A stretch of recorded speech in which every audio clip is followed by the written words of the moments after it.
nossa meditação de agora é um resumo, a bem da verdade, da pregação de um dos maiores teólogos e pregadores do Evangelho no Brasil, já falecido, que é o Dr. Russell Shedd, alguém que marcou a sua geração. Essa pregação dele é Avivamento na Bíblia e na História. Foi realizada em 2014, durante a 16ª Consciência Cristã em Campina Grande da Paraíba. Então vamos começar lendo Atos 2, 38 a 47. Diz assim esse texto: Pedro respondeu: arrependam-se, e cada um de vocês seja batizado em nome de Jesus Cristo para perdão dos seus pecados, e receberão o dom do Espírito Santo. Pois a promessa é para vocês, para os seus filhos, e para todos os que estão longe, para todos quantos o Senhor, o nosso Deus, chamar. Com muitas outras palavras, os advertia e insistia com eles: salvem-se dessa geração corrupta. Os que aceitaram a mensagem foram batizados, e naquele dia houve um acréscimo de cerca de 3.000 pessoas. Em seguida ele diz, o texto bíblico diz: eles se dedicavam ao ensino dos apóstolos e à comunhão, ao partir do pão e às orações. Todos estavam cheios de temor, e muitas maravilhas e sinais eram feitos pelos apóstolos, vendendo suas propriedades e bens.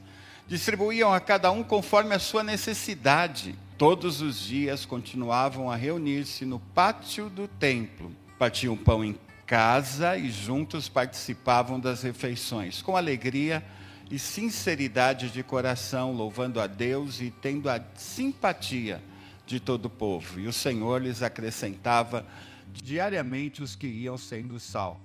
Falando de avivamento, para a gente entender um pouquinho melhor, logicamente sem aprofundar o tema, porque são poucos minutos, o avivamento é uma obra extraordinária que supera as expectativas. É muito importante entender isso. É algo que supera as expectativas. Aqui no capítulo 2 acontece em Jerusalém, lá no capítulo 19 de Atos acontece em Éfeso. Não era algo passível de se esperar, de se predizer, algo que ninguém esperava aconteceu. E o Dr. Shedd, ele apresenta algumas marcas de um avivamento genuíno. E é muito interessante isso, porque a mensagem de Pedro não foi simpática, educada ou politicamente correta. Foi uma mensagem ofensiva, agressiva, acusatória. Olha, vocês mataram Jesus, vocês mataram o Messias, vocês são cúmplices de um assassinato,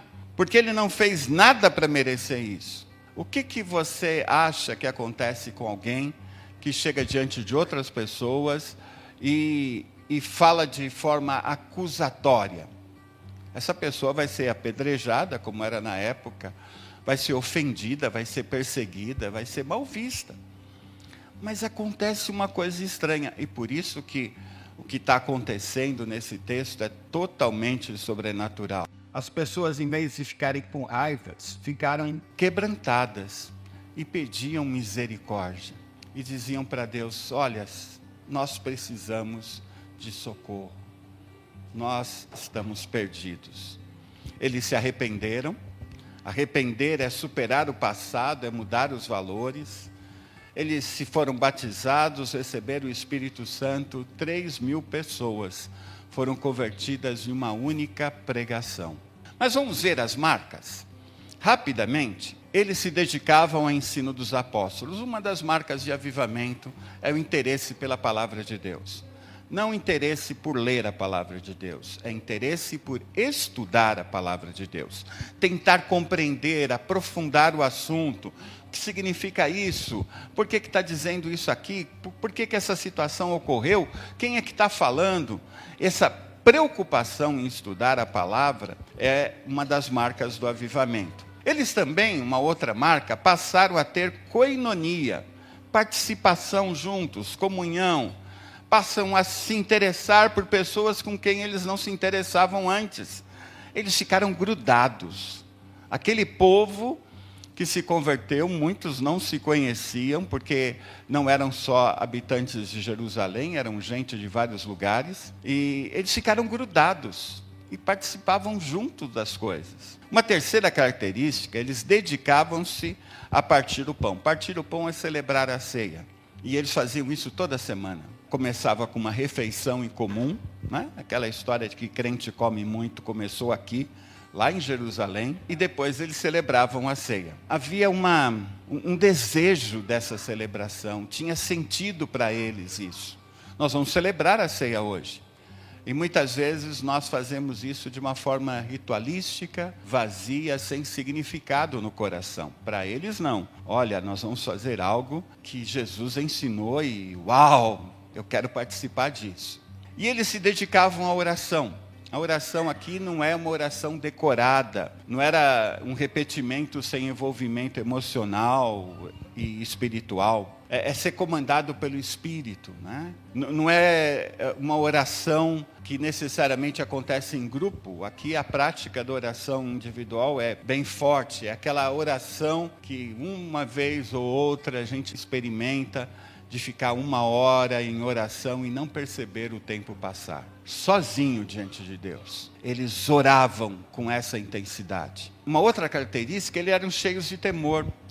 Eles estavam com medo das autoridades? Não era essa a questão aqui. Eles tinham medo de pecar. Eles estavam tão preocupados com isso que o temor enchia o coração deles. Hoje em dia a gente acha que pecar não é algo tão sério, é algo corriqueiro, é algo que, puxa, todo mundo faz, ninguém é perfeito. E a gente vai arrumando tantas desculpas que parece que nós queremos ter uma autorização de alguém para pecar sem sentir culpa. Mas eles ali estavam cheios do temor, estavam passando por um avivamento e aprenderam a temer, a pecar diante de um Deus santo. Eles tinham medo de desobedecer o Senhor da glória. Medo de desobedecer o Senhor. Uma outra questão, os milagres autenticam a palavra dos apóstolos. Por onde eles passavam aconteciam coisas. Não porque eles marcavam um horário, amanhã às 3 horas vai ter milagre na Praça Central, número tal. Não, acontecia com a consciência deles ou não. Pessoas eram curadas de várias maneiras, curadas até mesmo por um passar de sombra ou coisa assim de um dos apóstolos. Os milagres diziam que aqueles homens e mulheres eram de fato enviados de Deus. Nós, se queremos avivamento nas nossas vidas, tornar a nossa vida viva segundo os padrões de Deus, nós temos que também esperar milagres. E uma outra consequência, eles compartilhavam o que tinham. Eles vendiam o que eles tinham a mais e doavam. Barnabé tinha uma propriedade a mais, ele a vendeu para poder doar para quem precisava. Olha a preocupação, eu não quero que nenhum dos meus irmãos, ou as pessoas aqui de Jerusalém, passem necessidades. Então, eu não vou me preocupar com juntar. Eu vou me preocupar em doar. Porque suprir a necessidade do meu irmão é culto. Suprir a necessidade do meu irmão pode ser um milagre na vida dele. Suprir a necessidade do meu irmão pode ser obra de Deus na minha vida. Eles não doavam porque alguém pedia. Eles não doavam porque era legal ou porque comprava uma estrelinha lá no céu. Eles doavam porque o Espírito de Deus movia eles em compaixão pelos que estavam sofrendo. Eles faziam refeições em comum. Na cultura oriental, em geral, essa questão de comer juntos é muito forte. É como se você se tornasse parte da família. Aliás, eles davam tanto valor para os irmãos que eles consideravam os irmãos em Cristo mais família do que a própria família. Eles experimentavam as refeições em comum como que dizendo, olha, você de verdade é meu irmão. Eu sei que são sons estranhos, porque você entender que uma pessoa é teu irmão de verdade, e sendo que você não o conhecia há 20 anos ou coisa assim, não é muito comum. Mas isso também é obra do Espírito. Eu não estou dando uma série de regras, regra 1, regra 2, regra 3, regra 4. Eu estou dizendo que são sinais do avivamento. Quando algo assim começar a acontecer, fique atento. Pode ser o avivamento. Reuniões todos os dias.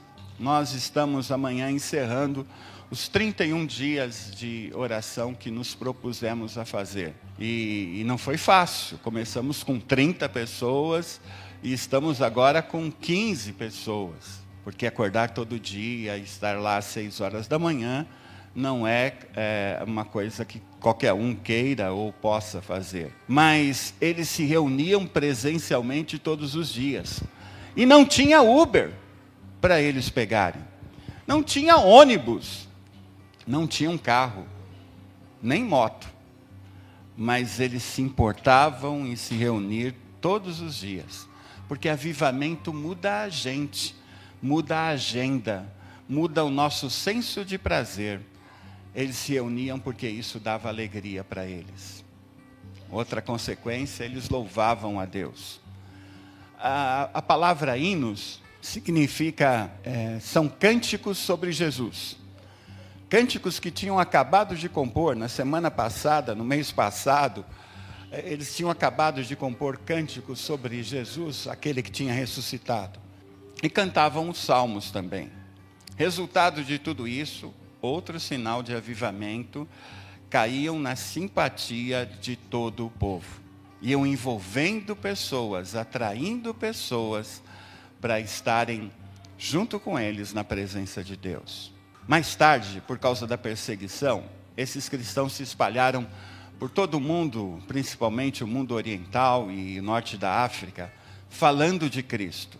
Formaram grupos pequenos, igrejas, foram até Antioquia e ali se tornou uma grande igreja que enviou missionários.